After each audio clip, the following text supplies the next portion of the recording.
As investigators try to figure out how this massive wreck happened, we can see 30 prior safety violations connected to Castellano 3 Trucking, based in Houston since 2017. The company owned the truck driven by semi-driver Rogel Aguilera Mederos, who's locked up after police say he collided with traffic, killing 4 people. At least 10 of the violations listed by the Federal Motor Carrier Safety Administration involved safety issues with brakes.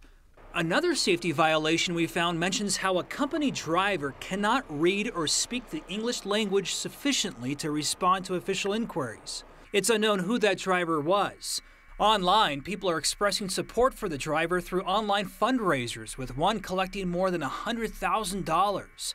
The driver's wife says in an online fundraiser her husband is innocent and thanks everyone for their support.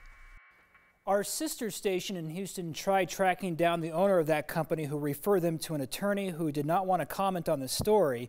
Surprise. As for the driver, he's expected to be in court this Friday. It's expected then he'll be officially charged, Tom.